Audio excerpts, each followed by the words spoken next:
Good day, everyone. Today on the bench, I'm going to tie up Wright'S Royal. Here's a fly that I come across years ago. We were looking in a bookstore one day and Diane seen this book, The World's Best Trout Flies. It was on sale and it had just these illustrations and so forth, no big fancy glossy pictures and so forth, but it was a very interesting read. I'm glad I bought it, and had some really good flies in there from all over the world.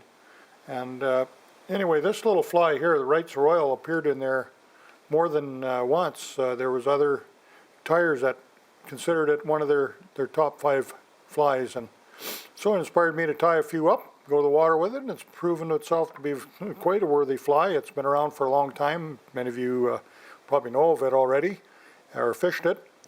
And I just, like I said earlier, we want to bring some new patterns to you on the bench here. We also want to bring back some good old favorites that are worthy of some of you new guys to think about and new gals to get on the vise and give it a try. So let's go to the materials we're going to need to tie the fly. To start, I'm going to use a dry fly hook. It is a Tiemco 100 number size 14. It's a regular size standard dry fly hook. I'm going to use some peacock herl for the body. We're going to use the midrib here, or the hot spot on it. It's going to be fluorescent pink is what I'm using, hot pink. The original was red, like the Royal. And then the wing is going to be some light elk. And for the thorax, I'm going to use some Coachman brown dry fly hackle. That's the super saddle here. The microbarbs. And the thread, I'm going to use some fluorescent fire orange thread. You can use some brown or whatever, but kind of like the appearance when I get some nice hot pink. I like that pink strike triggers on these flies. I know I use pink on a lot of flies, and these salmonoids like to eat it. We use it for steelhead and salmon all the time, and I think all these trout are sure showing us they want to eat pink too. Okay, we get our thread on here. Press that shank good so we don't slip anything around the shank on us. Looks good. I'm going to come in here with about 3 strands or so of peacock herl. 4 strands, I guess. There we go. Tip that tied in by the tips. Cut them off. Let's get you in right here at the bend. Also, I forgot to mention, I'm going to use some Lagarthan. This is extra fine wire, gold wire.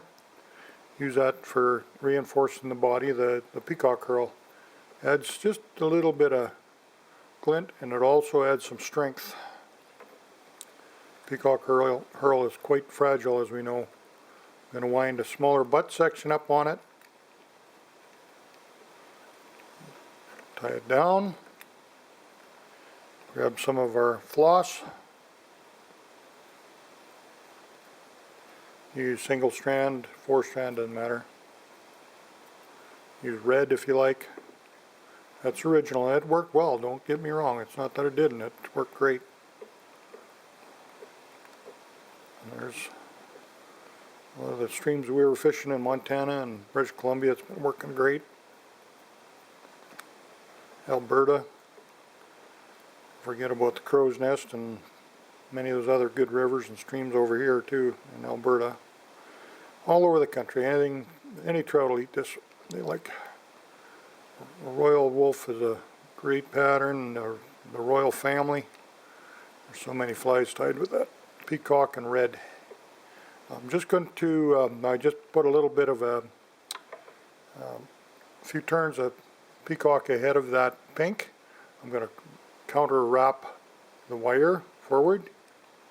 Give it a little, it adds a little to the fly too. It looks a little prettier. It adds lots more to the strength. So there, we're just going to tie that wire off. Cut it off right there. Tie these. You could cut those peacock herls off if you wanted. What I'm going to do now is get a little bit of my elk hair. and clip some off the hide, get a nice little chunk there. We're going to work get all the under fur out so it'll stack properly. Put it in our stacker tips first. Tap around the table a few times. Level them out. Should be looking nice and straight. One little loose guy in there. Then I'm going to tie the tips right to the bend. Kind of a soft turn there. I'm getting a little more heat on it now. Have to tie these back at an angle, or cut these back at an angle, excuse me.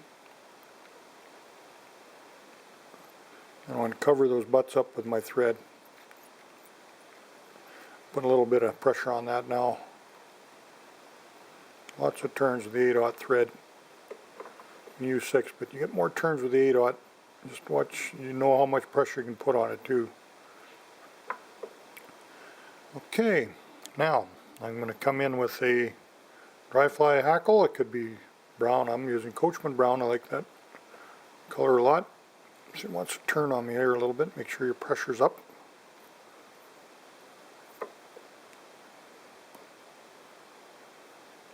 Catch my dry fly saddle in there. You can use neck hackle too. Just do it to size. There's a straggler down there in the hair. I'll cut that off later. I'm not too worried about that.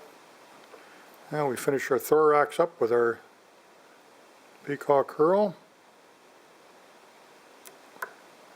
Trim that off. Get a turn in behind here so nothing goes away on me. There's my little straggler I was talking about. I'll get him later. And then do about 3 turns of this hackle behind through the thorax, and then we'll pull that back and just get tied off behind your eye.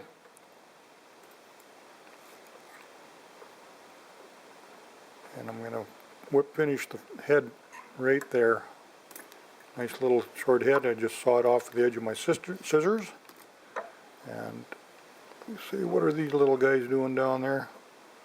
Maybe I can pull them up to the side. No, they don't want to belong. I trapped them in when I was tying that peacock curl, and I must have trapped one down. So it's a great little bug, and I like the pink. Like I said, it's a great little fly that's easy to see.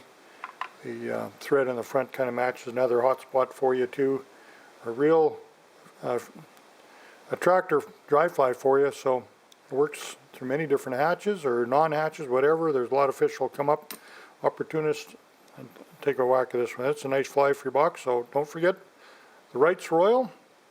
So I'd like to thank, I think it was Ruth Zink that had that in that book, an old friend of ours from Calgary Hook and Hackle Club, and I think Jennifer Smith from Montana was another contributor in that book that had it. I know Jack Dennis has published it in one of his books as well. So it's been a long time favorite for many very good anglers, and you're going to have a good time with this one. So all the best on the water, and catch you next time on the bench, Sport Fishing on the Fly. Thanks for watching. To watch all our latest Sport Fishing on the Fly episodes and to order Sport Fishing on the Fly merchandise, head to www.sfotf.ca. And if you would like to book an adventure like this one shown, head to ontheflyadventures.ca and book yourself the trip of a lifetime.